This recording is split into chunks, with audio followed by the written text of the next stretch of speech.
This is a big thing for people to wrap their head around, because you'd have to step out of the classical physics of the Newtonian world, where we live in this realm of three-dimensional reality, and we experience with our senses, and everything has height and depth and width, and we narrow our focus on the material world, and we navigate in this way. And this realm has an infinite amount of space. Space is eternal. And we experience time as we move through space. So we move from one point of awareness, I'm here, the door's over there, that's another point of awareness. And as I move my body from one point of consciousness to another point of consciousness, as I move through space, I experience time. So if we're going to create matter to matter, three-dimensional reality, and we're going to get things done, it's just going to take time for us to get the new house, the new car, because we got to work and save our money and do all that stuff. Well, that's playing by the rules of Newtonian physics and three-dimensional reality. When you play by the rules of the quantum, in the quantum, there's an infinite amount of time. Now, time is eternal. Now, imagine if you had an infinite amount of time, how many things could you get done? Infinite number of things equal to your thoughts, right? That's the quantum. So the quantum is time is eternal, and there's all possibilities exist in the present moment in the quantum. So in three-dimensional reality, Newtonian physics, it's about the predictable. The quantum is immaterial. Nothing's local yet in space and time. All possibilities exist as frequency, as energy, as vibration, as information, as consciousness in the realm of thought. So in the quantum, anything is possible. And it's no different than looking in a dressing room where there's mirrors this way and mirrors this way, and you see an infinite number of views. There's an infinite number of possible realities where one small thing is changed. Just one small thing. You shaved with your left hand today, that now you're in a different reality. You did your meditation, you connected, you come back, you just moved out of that dressing room, and now you're in a dressing room that looks just like that, but something's different.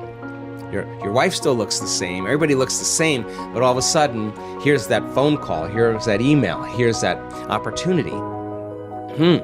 Now I'm in a whole new dimension, right? So in that quantum realm then, because it's non-local, we have to actually create not with our bodies. We have to dissociate from our bodies. We can't enter the quantum field as a somebody. We have to enter as a nobody. So teaching people how to pass through the eye of the needle is that moment they become nobody, no one, no thing, nowhere, no time. That's the moment they're pure consciousness. Now, teaching people how to create from the field instead of from matter has taken me many, many years. Yeah. But now people that are doing it are seeing those kind of instantaneous changes taking place, because when they begin to change their energy, and all potentials in the quantum field exist as electromagnetic potentials, and thoughts are the electrical charge and feelings are the magnetic charge, and how you think and how you feel is broadcasting information on a daily basis. So when a person changes their thoughts and feelings and they're creating from the field, when there's a vibrational match between their energy and that potential in the quantum field, and they're creating connected to the source, and that source energy is actually connecting everything material, they no longer have to go anywhere and get it. In fact, now, they're actually going to collapse time and space, or the experience is going to be drawn to them. Now they're the magnet.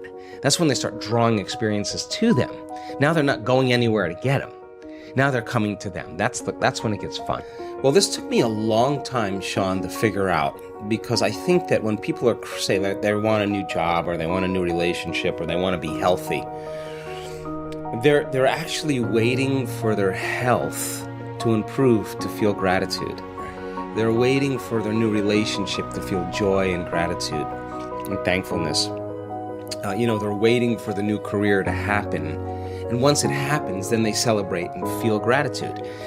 Well, if you believe that your thoughts and feelings produce an effect in your life, and you're living in the lack every single day waiting for it to happen, you're separate from the experience, right?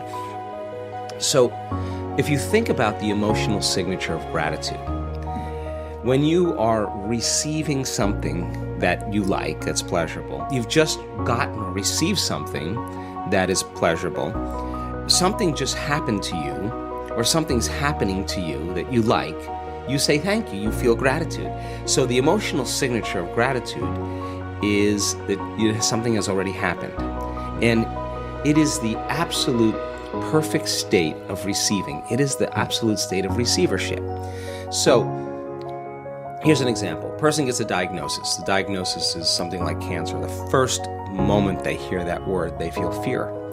They feel a change in their internal state, and they pay attention to what the doctor says. They take a snapshot, and they create that memory. They remember the moment the doctor said that. So now they're in fear, they're scared, and they're going to think positively. Or they'll say, I'm going to beat this thing. Well, if they're feeling fear, they can only accept, believe, and surrender to the thoughts equal to their emotional state. That fear thoughts will be the only ones that will make it in there. Now, if the person changes fear to gratitude, as an example, and they really start training their heart, we can measure when a person feels gratitude, what happens to their heart. The heart gets regulated, starts beating more coherently, it starts increasing energy to the brain, it starts creating an ambient field around the body. This is when your heart starts working for you. That when a person starts feeling gratitude, then the emotional signature in the body is that something's happening to them, or something's just happened to them. So if you're in a state of gratitude, you're in a state of receiving, then the thoughts that you think will make it to the body and program the autonomic nervous system into a different destiny. So just in 4 days, we found that when people, 10 minutes a day, for 4 days, traded anger, frustration, fear, all those limited emotions for gratitude, that their immune system improved by 50%. They made immunoglobulins that made their body stronger. Now that's, if a pharmaceutical company had a drug that could strengthen immunoglobulin A in your body, it would be on every television commercial during the news, and yet your body, your nervous system's the greatest pharmacist there is. So then, your body is objective.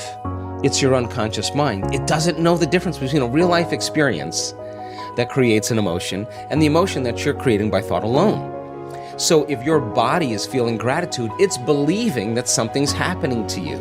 So in the beginning you go, well, I'm going to try gratitude. And then you think, well, this feels really weird. Why would I give gratitude until it happens? Well, because that's how you've been hypnotized. You've been programmed that way.